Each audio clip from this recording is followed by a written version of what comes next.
Willie Nelson's life has always seemed like a long story of survival, music, heartbreak, and redemption. For decades, he carried secrets inside him that he could never bring himself to say out loud. One of those secrets was about his dear friend Kris Kristofferson. To the world, Kris was his bandmate and companion, but to Willie, he was the man who helped him survive the darkest years of his life. When Kris passed away, Willie could no longer keep it to himself. He finally admitted that he hated himself for never telling Kris how much he truly meant to him.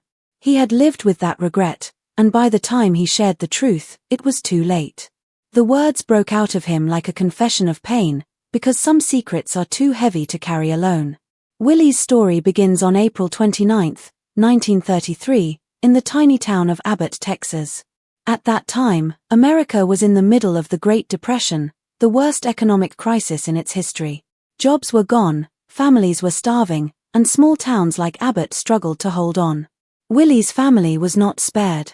When he was just 6 months old, his mother left home to find work, but she never came back. His father left soon after. That abandonment left Willie and his sister Bobby in the care of their grandparents, Nancy and Alfred. His grandmother taught piano, and his grandfather worked as a blacksmith. They barely had anything. Winters were so cold that they glued newspapers to the walls to keep out the freezing wind. This was the world where Willie grew up, poor, hungry, and lonely. By the time he was 7, Willie was working in cotton fields under the Texas sun, picking just to help buy food. That same year, he almost didn't make it.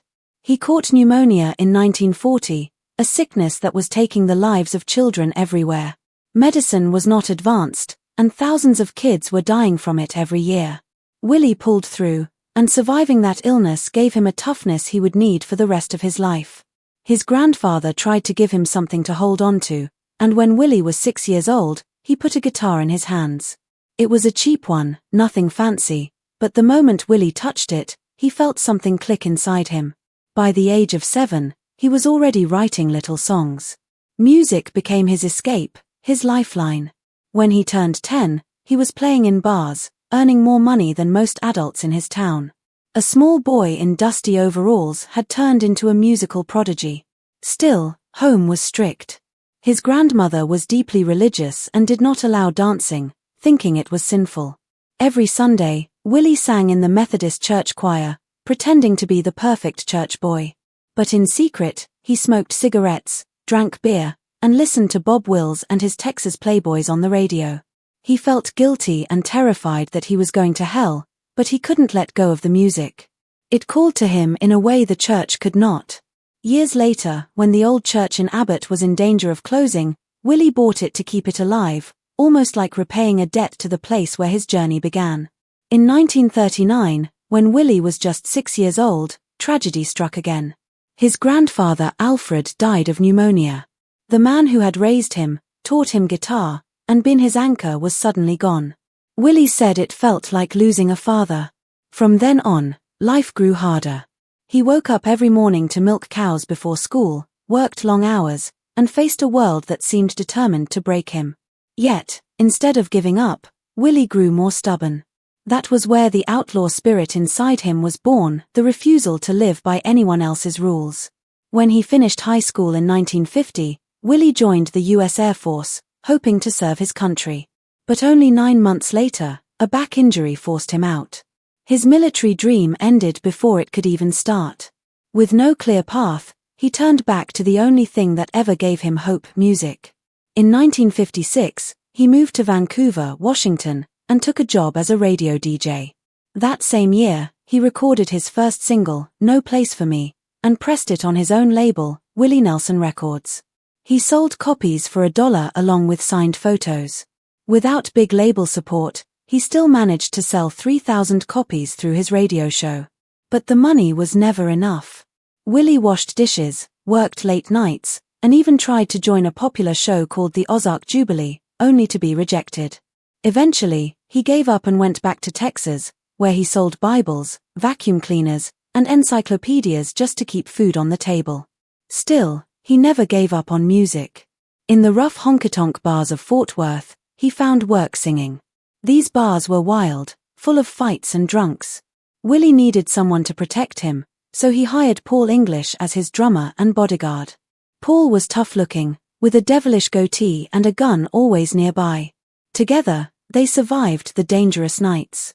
One night, when Willie was broke and facing eviction, he sold one of his songs, Family Bible, for just $50. Another song, Nightlife, he sold for $150. Both became huge hits for other artists, while Willie was left with almost nothing.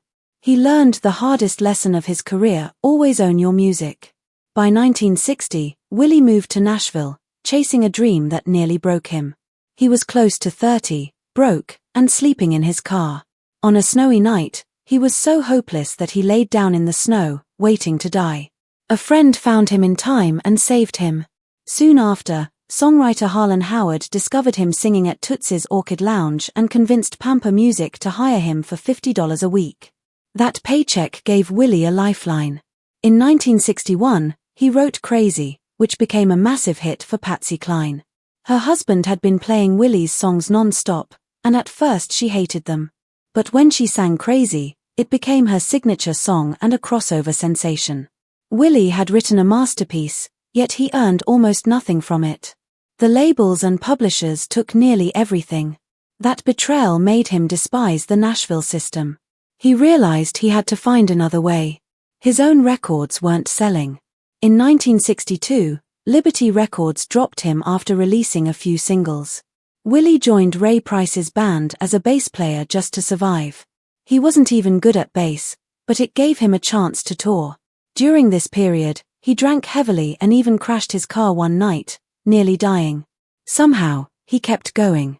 By the early 1970s, Nashville had given up on him. RCA Records dropped him, and Willie packed up and returned to Texas. What seemed like the end of his career turned into the beginning of something new. In Austin, he discovered a strange mix of hippies, cowboys, and misfits who loved raw, honest music. At the Armadillo World headquarters, a venue where worlds collided, Willie found his home. In 1973, he wrote the lyrics to Shotgun Willie on the back of a sanitary pad box in a hotel bathroom. That album became the start of something big. Though it only reached number 41 nationally, it made Willie a hero in Austin. The outlaw country movement was born. In 1975, Willie recorded Red-Headed Stranger with just $4,000 and complete creative control. The label hated it, saying it sounded like unfinished demos, but Willie refused to change it. When it was released, it went multi-platinum. His cover of Blue Eyes Crying in the Rain became his first #1 hit and earned him his first Grammy. For the first time, Willie had beaten Nashville at its own game. He had proven that authenticity mattered more than polish. 2 years later, he and Waylon Jennings released Wanted. The Outlaws, the first country album to ever sell 1 million copies. Nashville could no longer ignore him. But Willie's outlaw image also came with real trouble. In 1977, he was arrested in the Bahamas after customs officers found marijuana in his jeans. He celebrated his release by jumping in the air only to land in the emergency room. The judge dropped the charges, but Willie was banned from the Bahamas for life. In 1981, his health nearly gave out. His lung collapsed from years of smoking 2 to 3 packs of cigarettes a day. He had to cancel 18 shows, losing almost $1 million. After that, he quit tobacco but kept smoking marijuana, later switching to vaporizers to protect his lungs. In 1984, Willie joined Johnny Cash, Waylon Jennings, and Kris Kristofferson to form the Highwaymen. Their first album went platinum. The group gave new life to legends who felt shut out of modern country radio. But in 1990, Willie's world collapsed again. The IRS claimed he owed $32 million in back taxes, one of the worst financial disasters in music history. His accounting firm had invested his money in illegal tax shelters, and he paid the price. The government seized almost everything he owned: his ranch, his studio, his awards. His daughter even hid his beloved guitar, Trigger, in Hawaii to keep it safe. Friends bought his possessions back at auction just so he could use them again. Broke and humiliated, Willie fought back in the only way he knew: through music. He released an album called The IRS Tapes, Call by My Memories. With nothing but him and his guitar.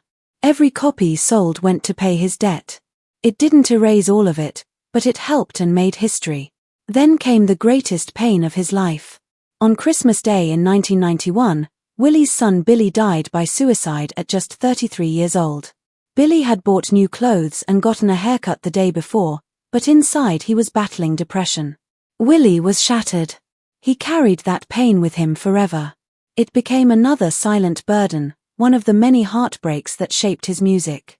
Through all of this, Willie never stopped performing, never stopped writing, and never stopped being himself. He was reckless, wild, and stubborn, but he was also tender, deeply human, and loyal to the friends who saved him. That was why, when Kris Kristofferson died, Willie could not stay silent anymore. Kris had been more than a friend. He had been the man who stood by Willie when he was drowning, the man whose strength gave him the will to keep going. Willie admitted with tears that he hated himself for never telling Kris the full truth. By the time he spoke it, it was too late. The regret weighed on him, because no song, no album, no award could erase the pain of words left unsaid. Willie Nelson's story is one of survival against impossible odds. From being abandoned as a baby, to picking cotton as a child, to nearly freezing to death in Nashville, to losing his son, and carrying secrets about the people who saved him, he lived a life full of both pain and beauty. His music was never just music, it was his way of surviving, his way of telling the truth when words were too heavy to say. And in the end, his greatest confession wasn't about fame, success, or outlaw country. It was about friendship, regret, and love that he waited too long to express. Willie Nelson's life has always been filled with triumph and heartbreak, and the years after his battles with the IRS tested him in ways he never imagined. He was still touring when his world fell apart in the early 1990s, carrying grief that nearly destroyed him. The IRS had taken nearly everything, and in the middle of that storm, he lost his son Billy on Christmas Day in 1991. Willie admitted that those were the darkest days of his life. His family life had already been shaken before this. His third wife, Connie, had discovered a hospital bill that revealed he had fathered a child with another woman, and the betrayal ended their marriage in 1988. A few years later, in 1991, Willie married Annie D'Angelo, who would become not only his fourth wife but also the one person who grounded him and helped him rebuild his life. Willie himself later admitted that he had a way of making life more complicated than it needed to be, but Annie came into his world at a time when he needed saving. Even his efforts to help others sometimes came under attack. Willie had started Farm Aid in 1985, an annual concert to raise money for struggling family farmers. Within 3 years, they had raised $12 million, and thousands of farmers were grateful for the help. But when Willie's tax troubles exploded into the public, some people accused him of using Farm Aid for tax breaks. He kept the concerts going, but later admitted that a lot of the money went to farmers who were already too deep in debt to save their land. The system was broken, and no matter how hard he tried, he couldn't fix it. Still, his heart never left the farmers, and Farm Aid continued year after year, long after the controversy passed. Music remained his refuge, and even as he aged, he never stopped experimenting. In 1998, at 65 years old, he released an album called Tetro. Unlike traditional studio albums, Willie recorded it in an old movie theater in Oxnard, California. The unusual setting gave the record a haunting, dreamlike quality. The drums echoed through the empty theater, Emmylou Harris sang background vocals, and the songs felt raw and stripped down. Willie even revisited songs he had written decades earlier, like Darkness on the Face of the Earth and My Own Peculiar Way, giving them a second life. The sessions were so unique that filmmaker Wim Wenders created a documentary about them. The album didn't win big awards at the time, but it proved that Willie wasn't afraid of age, change, or breaking the rules. When Tetro was reissued in 2017 with new songs, critics and fans alike saw how timeless it had become. Then, in 2008, something happened that shocked fans around the world. At 75 years old, Willie appeared in a collaboration with rapper Snoop Dogg. The track was called My Medicine, and it was produced by Everlast. The music video went viral, showing Willie Nelson, the red-headed country outlaw, rapping alongside a West Coast hip-hop legend. Some older country fans were furious, believing Willie had betrayed the image of a clean-cut country star, but younger fans loved it. The song even charted in Europe, reaching number 39 on the Dutch charts. What mattered most was that Willie didn't care what anyone thought. He had never played by the rules, and this was proof that music could cross boundaries when it carried a real message. By 2015, Willie's long career was honored in a way that showed just how much he had contributed to American culture. He received the Gershwin Prize for Popular Song from the Library of Congress. At 82 years old, he stood on stage in Washington, D.C., singing On the Road Again to a crowd that cheered him like a hero. But behind the proud moment was a private struggle. Just weeks before, Willie had undergone experimental stem cell surgery. Years of smoking had left his lungs badly damaged, and he had battled emphysema and pneumonia. Doctors had taken stem cells from his body and injected them into his lungs, hoping to regrow healthier tissue. The surgery left him weak, with incisions across his stomach that made it hard to even carry his guitar. But within weeks, he returned to the stage, determined not to let age or illness stop him. At an age when most men had long retired, Willie stood tall, reminding the world of his defiance. The recognition kept coming. By 2020, Willie Nelson had received 52 Grammy nominations, one of the highest counts in Grammy history. He had won 10 of them, including Best Country Album for My Way in 2018, Best Traditional Pop Album for Summertime, Willie Nelson Sings Gershwin in 2016, and Best Country Solo Performance for Ride Me Back Home in 2020. What made these awards special was that Willie wasn't winning them as a young star. He was winning them in his 70s and 80s, proving that his artistry only grew deeper with time. He experimented with jazz, pop standards, duets, and even rap, never letting himself be confined to one box. His story wasn't just about country music anymore, it was about fearless creativity. While the world celebrated his music, his personal life found new stability. When Willie married Annie D'Angelo in 1991, it marked the beginning of a transformation. Annie had worked as a makeup artist on one of Willie's film sets, and by the time they married, she knew the struggles he carried. His drinking had become dangerous, threatening to destroy him, but Annie set a firm rule: no more drinking, no more excuses. In a 2024 interview, she repeated the family motto she had given him years before: don't be an asshole. Willie listened. He quit alcohol and cigarettes, turning instead to cannabis, which he credited with giving him a second life.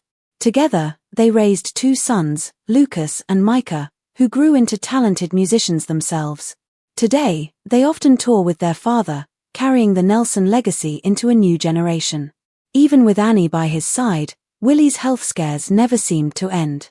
In 2022, at 89 years old, he caught COVID-19 while on tour. On his tour bus in Nashville, he began struggling to breathe, and Annie quickly transformed their Texas ranch into a makeshift hospital.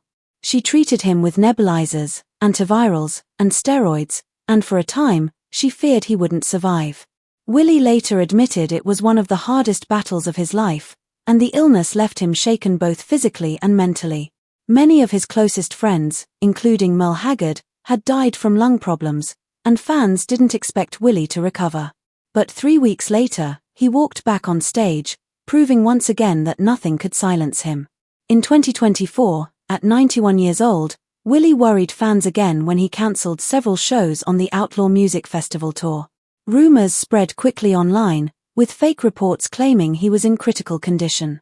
Photoshopped images even circulated, showing him in a hospital bed. But the truth was simpler. He was tired, worn down from constant touring, and struggling with his emphysema. Within days, he was back on stage, performing at his annual 4th of July picnic in New Jersey. When asked about his health, he shrugged and said, "I'm 91 plus. I don't hurt anywhere. I don't feel bad. I'm not worried about dying." Decades earlier, Willie had formed a bond with another outlaw who shaped his life, Kris Kristofferson.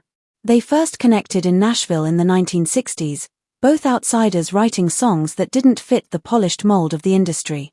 In 1971, Willie performed Me and Bobby McGee, one of Kris's most famous songs, and the connection between them only grew stronger. In 1979, Willie even released an album almost entirely made up of Kristofferson's songs, saying Kris gave him the courage to be different. In 1984, they made a movie together called Songwriter, where they played versions of themselves, two musicians fighting against the music industry. Many of the scenes were improvised, sometimes under the influence, but the pain in the story reflected their real experiences. Their bond carried into Farm Aid, where they stood side by side on stage, singing for farmers in need. They didn't always agree politically. Kris leaned left, while Willie leaned libertarian, but their respect for each other ran deep. Over the years, they shared countless stages, late nights, and moments of honesty. In 2024, when Kris Kristofferson passed away, Willie honored him with a heart-wrenching performance of Help Me Make It Through the Night. The crowd was in tears, but no one felt the loss more deeply than Willie. Kris's final years had been marked by illness. Beginning in 2009, he suffered from severe memory loss, which doctors first thought was dementia or damage from years of boxing. 4 years, he disappeared from the public eye. Then, in 2016, doctors finally discovered the real cause: Lyme disease. With treatment, Kris's health improved, and Willie stood by him during those difficult years, visiting him in Hawaii and never giving up on their friendship.